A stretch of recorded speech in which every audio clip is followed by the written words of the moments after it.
President Trump says he's terminating all Biden era U.S. attorneys at the Justice Department. Here was his post about it. He says we need to clean house immediately and restore confidence. Well, can he do that? What does that mean? This comes as a Justice Department lawyer resigned after she was asked to investigate the Biden administration's scheme to funnel EPA money into hidden non-governmental organizations. We brought you that story last week. Lee Zeldin, the new head of the EPA, said that after he was confirmed, he directed his staff to find hidden money that was shoveled out the door before Biden administration ended, and he found it. He asked the DOJ to look into it. Was this legal? Were these contracts legal? Was this extortion or something like that? And within 1 week, less than 7 days, one of the top prosecutors resigned, saying, this is nothing. I don't want to even impanel a grand jury. I'm not going to do it. I will resign. So it's no wonder then that the Trump administration would say, we need people who are willing to do their jobs. Well, Lionel is going to join us from the Lionel Nation YouTube channel.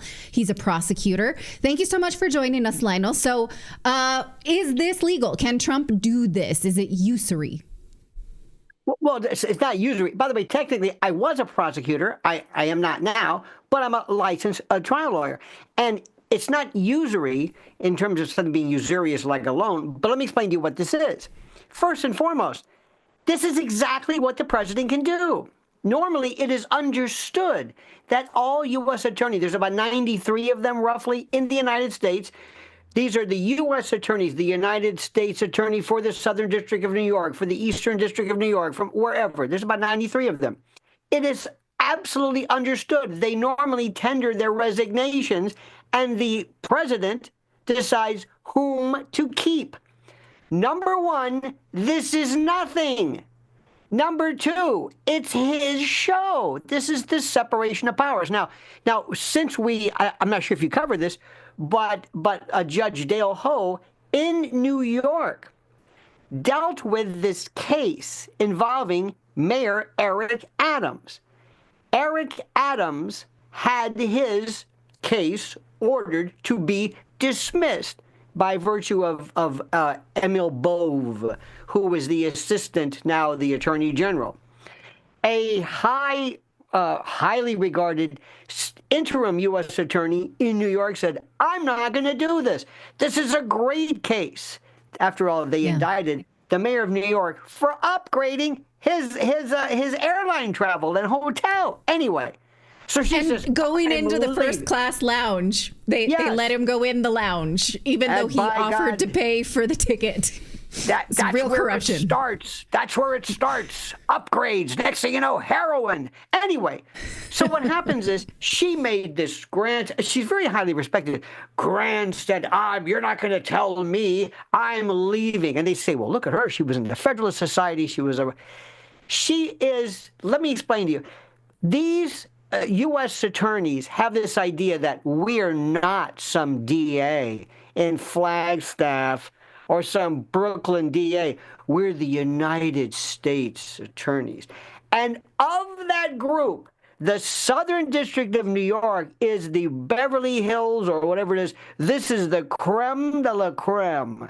And they oftentimes get into it with Main Justice. That's the code word for D.C. So anyway, make a long story short, President Trump said, I don't care what you say. You're going to do this, and if you don't like it, there's the door. They're making it sound like the president is this ham-fisted lunacy where he's forcing people to take cases. Now, in today's matter, there was this Rule 48A motion before this Judge Ho, and he said, look, I'm not going to get in the middle of this. If you want to dismiss a case, you have to run it by me to make sure. And friends, this is what's critical. The judge and the courts are to determine whether the defendant under the Constitution is protected, not we the people. The U.S. attorney brings cases on behalf of the president, but the Constitution protects defendants. And the only way they want to make sure is, let's say if you or Clayton decide they get you in a crack, and they say, okay, here's what we're going to do. We're going to dismiss this, but we're going to dismiss it without prejudice, meaning we can bring it back anytime we want.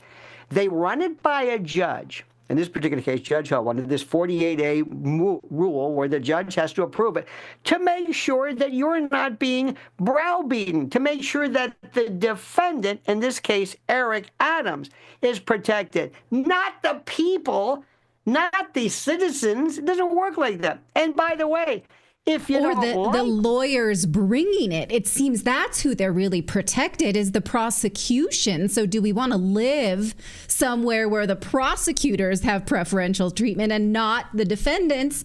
That's Kafkaesque. If these prosecutors don't think that they fulfill political ideologies, listen, my friends, let me remind you, where were these prosecutors when President Trump was the victim of more lawfare than you can imagine? Where were these prosecutors who resigned when average citizens on January 6th, who just found themselves kettlebelled, or whatever you want to call it, in this dragnet, thrown into the bowels and the dungeons of some D.C. gulag? Where were they then? How about when President Trump was charged with case after case after case, lawfare on steroids? Where were they then? Where were these people when he was charged with basically filing an NDA? Where were they when he was hit with basically a civil case in New York that sought to wipe him out financially?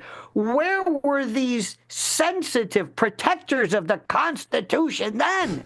Nobody quit. Nobody said anything. I don't even know if there are people still in prison or in jail now in Washington because of January 6th. Do you?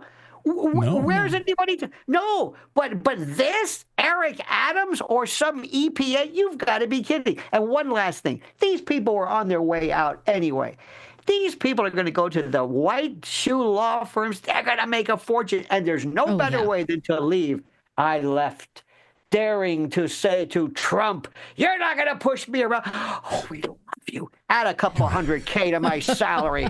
Oh, right. Immediately your partner. Yeah. Yeah. Yes. Oh, yeah. Now I'm going to hire you. Oh, you were anti-Trump. You fought the Trump regime. Glad you got out of there. But Lionel, I got to tell you what's really upsetting, or what I'm nervous about, is not these sort of figureheads, these U.S. attorneys at the top of the heap. It's the clerks. It's the underbelly at the DOJ. It's these people who maybe have burrowed in. We did a report a couple of months ago about the people, the deep state. So maybe the figureheads, these U.S. attorneys that you're talking about, the top of the heap. But what about the staffers? What about those people? Are you concerned at all about them? Not as much, because believe it or not, there's one thing that they love more than getting Trump is their job. A staffer has less of a chance to go to Sullivan and Cromwell and get that corner office in the C-suite or whatever.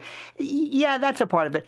Pamela Giovanni, by the way, whom I know from my days at the state attorney's office in Florida, she's a fellow Floridian from Tampa, my hometown, known her for years. She is absolutely no nonsense. They will get immediately the tone and the tenor of how this is going to be. But let me explain to you, but the most important part, I can't figure this thing out. Maybe you're like me every day. Did you ever ask yourselves, what are we going to talk about? I don't know, Natalie. What are we going to? It's kind of slow today. Slow every 5 minutes. It's like I'm drinking from a fire hose. There's another story. How about Judge Chutkan in D.C. siding with Trump, who basically says this is his executive office. He can do whatever he wants. And let me remind you, today's the 80th anniversary of Iwo Jima. Do you know how many kids, 15 and 16-year-old, died there? Do you know how during World War II, during Enigma, we had housewives and people breaking the code along with Alan Turing? Elon Musk has people who may look a little weird. They may be 19 years old, but they've been deputized as we have deputized citizens throughout history. This is a new world, and the radical left don't know what to do. They're freaking out. They have they're protesting. idea. They've taken over New York City in protest. Could you imagine? With dances. They're dancing at the Kennedy Center, honey, like interpretively. Like Lionel, we're going to go protest today in middle of Manhattan. And Lionel would say to me, Clayton, what are we going to protest today? Are we going to stand up for human rights? Are we going to end the war in Ukraine? No, Stop Lionel. Human What we're going to protest today is Trump going after waste, fraud, and abuse in the government. I'm not putting on my coat. What? The bravery. By the way, it's 31 right now, and it's warmed up. This is the most important thing. These are the same people, Clayton, who years ago turned, 87,000 IRS agents to go after you, to look under you to make sure you haven't dotted the wrong I or crossed the wrong T, to audit you, and they applauded it. When we want to go after and audit the auditors, oh, no, you don't. Oh, wait a minute.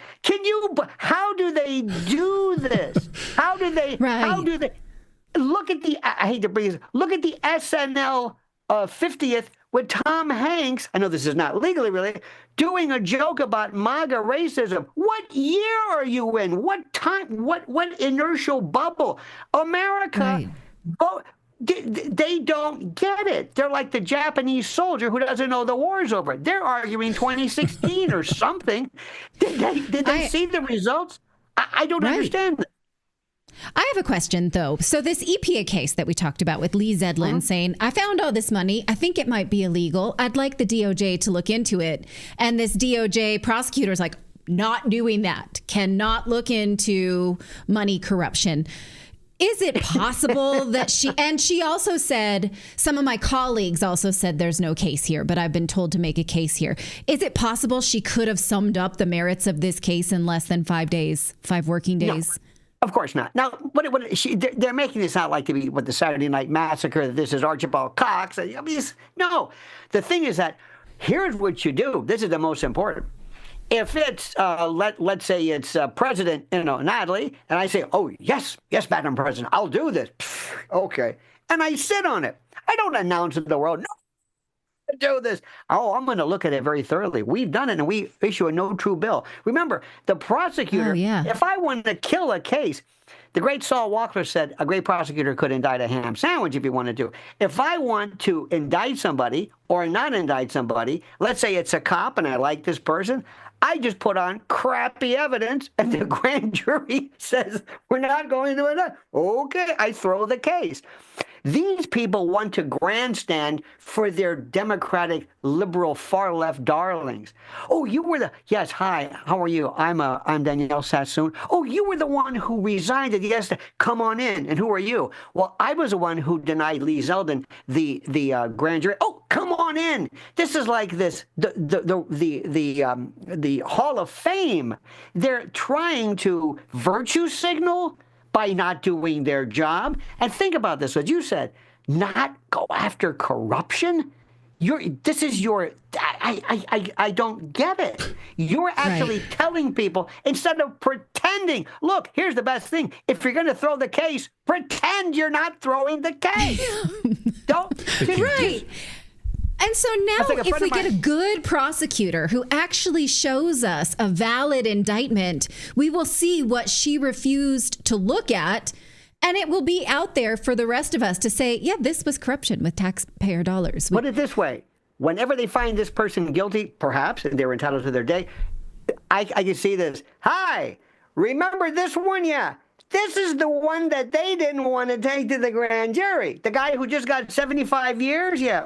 This is the guy that prosecutor. So remember this, because now, if you're that defendant, they just put a red dot on him. He said, oh, thanks, terrific. Now they're going to get me. Now they're going to make an example out of me. So, but again, it's the defendant we're thinking about. But this is, all I know is that the president cannot lose. Every time he does something, he wins bigger, and more people are siding with him. He has not lost anything. It makes sense. Yeah. I mean, I can't. Yeah, and You have an I told you so from last week. You said this. So every time that he's challenged, he's going to win and we'll just grow stronger. So another I told you so from Lionel. Follow the Lionel Nation YouTube channel for more of this great analysis, or follow him on X. Thanks again, Lionel. Always a pleasure to talk to you. Thanks for breaking this down. Thank you. Have a great day.